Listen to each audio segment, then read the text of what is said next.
ফখরুল ইসলাম আলমগীরকে জিজ্ঞাসা করা হয়েছিল যে আপনারা কি শরিয়ার আইন বিশ্বাস করেন?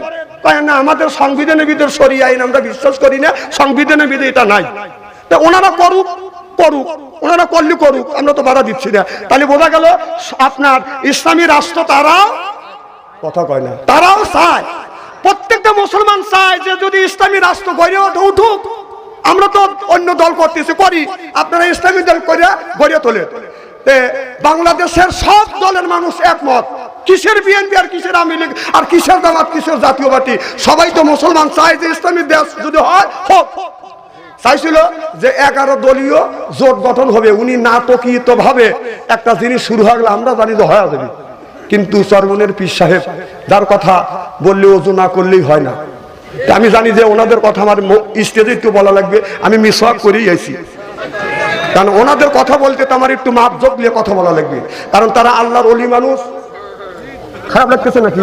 কেন মুখ চোট করলেন? কে জানি মুখ চোট করলেন? না না, একজন বলবে রে পারে আপনার পিছন থেকে কারিবা চোট কাছে। আচ্ছা, আমি তো কোনো কথা খারাপ বলতেছি, যদি আমি খারাপ বলি তাহলে আপনারা বলতে পারেন। তাহলে সবাই আমরা চাইছিলাম যে ইসলামী ঐক্য হবে, ইসলামী রাষ্ট্র ধীরে ধীরে, একবারে তো হবে না, ধীরে ধীরে হবে। একবারে কি শেষ করা সম্ভব? কেউ পারবে না, ধীরে ধীরে হবে। আচ্ছা, একটা মানুষকে হুট করে নামাজি হয়, অন্যায় কাজকে হুট করে ছেড়ে দেয়, ধীরে ধীরে নামাজ পড়তে পড়তে সুদ ছেড়ে দেয়, ঘুষ ছেড়ে দেয়, মিথ্যা কথা ছেড়ে দেয়, আইল ঠেলা ছেড়ে দেয়, অন্যায় কাজগুলি ছেড়ে দেয়, ধীরে ধীরে মানুষ ভালো হয়, তাই হয় না? ঠিক এই দেশটা যদি ইসলামী রাষ্ট্র হয়, আস্তে আস্তে আস্তে আস্তে 2-1 বছর হবে না, 2-4-5-10 বছর লাগবে। মানুষের সভা মানুষের সাথে মিলিয়ে মিশে আপনার পরামর্শ করিয়া কোরআনের ভিত্তিতে দেশ চলবে ইনশাআল্লাহ।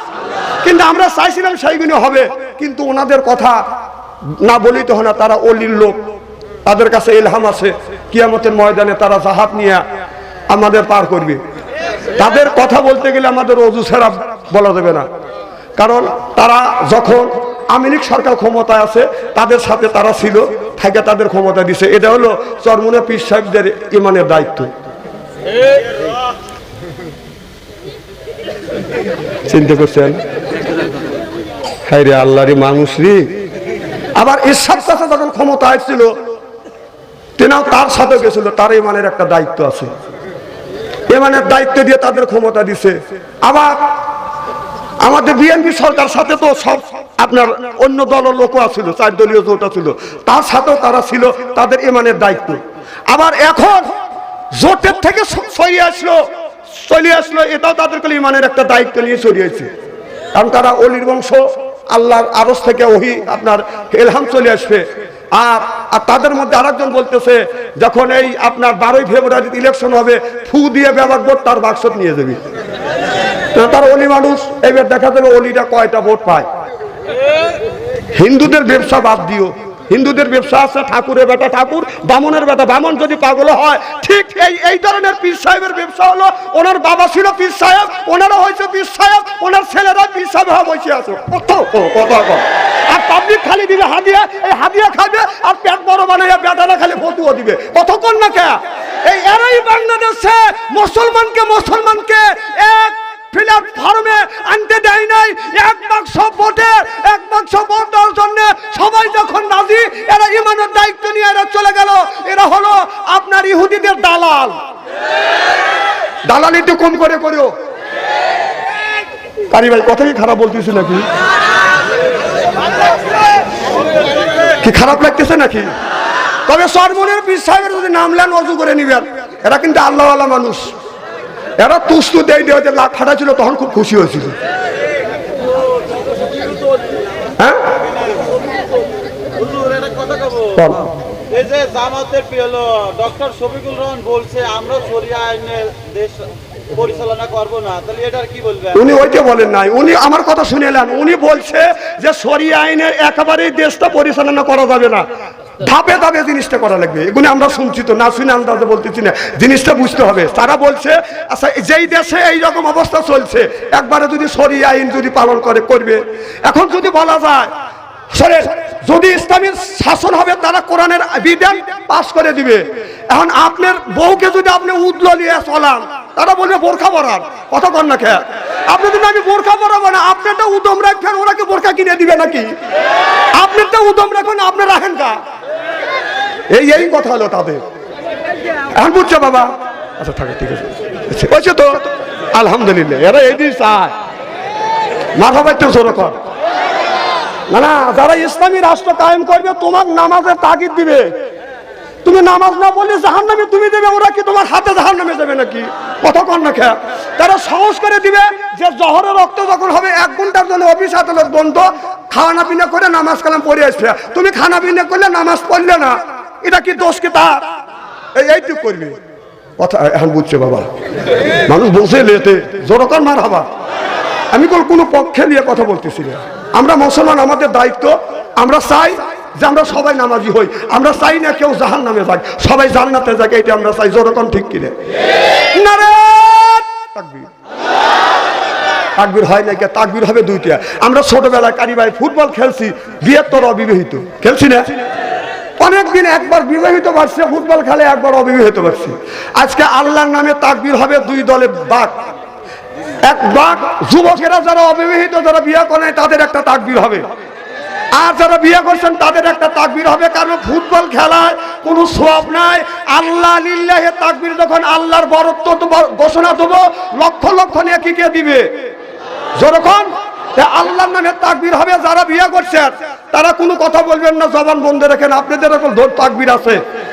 আর যারা বিয়ে করো নাই, অবিবাহিত, অবিবাহিতরা তাকবীর দিবে। তোমরা গলা পরিষ্কার করো বলে। আর যারা বিয়ে করছেন তারা জানে তাকবীর দিয়েন না, আপনার কোন তাকবীর আছে? দাঁড়াও, দেখতেছি হাম, দেখো না আল্লাহ তাকবীর। আরে দাঁড়াও, আরে বাবা দাঁড়াও, তাকবীরটা বড় হোক, আর তাকবীরটা বড় হোক আমি দেই, আমার সাথে দাও, দেখি তোমরা পারো কিনা বিবাহিতদের সাথে। এবার রেডি? যারা বিয়ে করছেন মুখ বন্ধ, নারে তাকবীর। আলহামদুলিল্লাহ। বসো। এখন বিবাহিত যারা আছেন তারা, আর যারা বিয়ে করে নাই তোমাদের জবান বন্ধ। হ্যাঁ ভাইজান, সভাপতি সাহেব, আমুকল বিবাহিত, আরে ভাই ভাই ইজ্জত জানি যায় না, ঠিক আছে তো? যারা বিয়ে করছেন ঠিক আছে তো? এবার যারা বিয়ে করছেন একটা তাকবীর দিবেন, নারে তাকবীর। বিবাহিতরা অবিবাহিত জয়যুক্ত হয়েছে, অবিবাহিত জয়যুক্ত হয়েছে। মানে আমি বিচারের পথে আসা থাক থাক না না বাবা, আমি তোমাদের বিপক্ষে যাব না, কারণ তোমাদের পাল্লা ভারী হয়েছে তাই। আর বিবাহিত পাল্লা কম হয়েছে। আমি যদি এরকম করে আপনি বলবেন যে হাসিনা যেভাবে বিচার করছে তুমি ওইরকম বিচার করলে, এই কলঙ্কের বোঝালে আমি কবরে দেবে ছেড়ে নাকি কর মারহাবাতে জোরে কর। আর ঘন্টাখানে আসান তো আমার সাথে, একই সাথে আখিরে মোনাজাত দিয়ে যাওয়ার কি মন মানসতা আছে? নারে তাকবীর। আমার ভাইয়েরা, আমার মুসলমান ভাইয়েরা, আল্লাহর হাবিবের পিয়ামতেরা ভালো করে লক্ষ্য করে শুনো। হযরত ইব্রাহিম আলাইহিস সালাম আল্লাহর কাছে বলেছিল, রব্বি হাবলি মিনাস সলিহিন, আল্লাহ একটা নেক বেটা দাও। আল্লাহ তারে একটা নেক বেটা দান করলেন, নাম হলো ইসমাইল আলাইহিস সালাম। হযরত ইব্রাহিম আল্লাহর কাছে চাইলো, আল্লাহ একটা বেটা দাও। আর আল্লাহ বলল, বন্ধু ইব্রাহিম তুমি আমার কাছে যখন বেটা চাইলে, আল্লাহ জবাব দিলেন, ফাবাসারনাহু বিগোলামিন হালিম। আল্লাহ বলল, বন্ধুরে তুমি আমার কাছে নেক সন্তান চাইলে আমি একটা নেক সন্তান শুধু দান করব না, ধৈর্যশীল একটা সন্তানকে দান করব। এই জন্য ইব্রাহিম আলাইহিস সালাম বলেছিল, রব্বি হাবলি মিনাস সলিহিন, আল্লাহ নেক বেটা দাও। আর আল্লাহ তারে নেক বেটা দান করছে। আমরা যেটা জন্ম দিছি এটা বেটা না ঠেটা, শয়তানের বেটা। রাস্তা দিয়ে গেলে বাজান বাজাই লেটা বেটা, কিয়ামতের দিন খাবে দাতা পেটা। আহলা তুকুম ফিতনাতুম, বেটা বিটি হচ্ছে পরীক্ষার বস্তু। বেটা বিটির কারণে মা বাবা নামাজ পড়ে রোজা রাখবার পরেও মা বাবা জাহান্নামে যাবে। যরকর নাউযুবিল্লাহ। ভাই আমাদের এখানে নিয়ম আছে, এখন জালসা হলি মেলা হয়, আর মেলার মধ্যে ঘুরে কারা কিছু কিছু যুবতী মহিলা সুন্দর করে সাজগোজ করিয়া লিপস্টিক লাগা, মধ্যে দিয়ে গড়ে আর কয় যে কে না আমার দেখে বলবে আই লাভ ইউ। ও সুন্দর করে সাজগোজ করে 4-5 জন যুবকরা পিস পিস করে আরো বলতেছে না জানি আমার কি কদর রে। মানে যুবকরা ঘুরতেছে, আমার কথা হচ্ছে যে পচা জিনিসে মাছি তো বিনবিন বেশি করে। আচ্ছা আপনারা কি কোনোদিন দেখছেন যে আতরের দোকানে মাছি বিনবিন করছে? মাছি বিনবিন কোথায় করে টুটুল? পরে যেখানে কুত্তো বসা, গরু বসা, মুরগি বসা, যত পচা আছে ওই জায়গায় যা মাছি বিনবিন করে। পশি মার্কা মহিলা তুমি এই দিনে মেলার মধ্যে তো গরো আর পচা মার্কা কিছু যুবক পিছনে বিনবিন করে, পশির পিছনে পচা করে। না না আন্ঠিক কথা কখন বললাম আমি? কন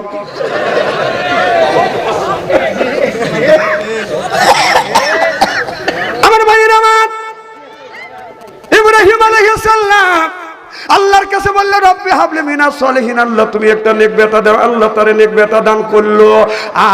আর ইব্রাহিম আলাইহিস সালামের ছেলের ইসমাইলের বয়স যখন 12 বছর, আল্লাহ বলো রে বন্ধু ইব্রাহিম তোমার নিজের সন্তান ইসমাইলকে তুমি একটু কোরবানি করো, আমি আল্লাহ আমাকে খুশি করবার জন্য। ও বাজান দুনিয়ায় যত গুণী নবী রাসূল আছে প্রত্যেকটা নবী রাসূল আল্লাহকে খুশি করবার জন্য সব কাজ করছে। আর আমার আল্লাহ স্বয়ং নবীকে খুশি করবার জন্য আল্লাহ পাগল পারা হয়ে গেছে। আল্লাহ হলো নবী হলো প্রেমিক, আল্লাহ হলো প্রেমিকা। যে প্রেম করে সে হলো প্রেমিক, আর যে প্রেম দেয় সেই হলো প্রেমিকা। ওই নবী রাসূলরা বনি ইসরাইলের নবী রাসূলরা হলো প্রেমিকা, আর আল্লাহ হলো প্রেমিক। আর ওই নবী রাসূলরা হতে পারতেন প্রেমিকা। আমার কথা কি বুঝতেছেন? একটা ছেলে মিয়া যদি প্রেম করে, ছেলে প্রেম করে এ হলো প্রেমিক, মিয়া প্রেম দেয় এটা হলো প্রেমিকা। আমার কথা কি বুঝতেছেন? ওই নবী রাসূল হলো প্রেমিকা, আল্লাহ হলো প্রেমিক। আল্লাহ প্রেম করছে, তারা প্রেম দিছে, আর স্বয়ং আল্লাহ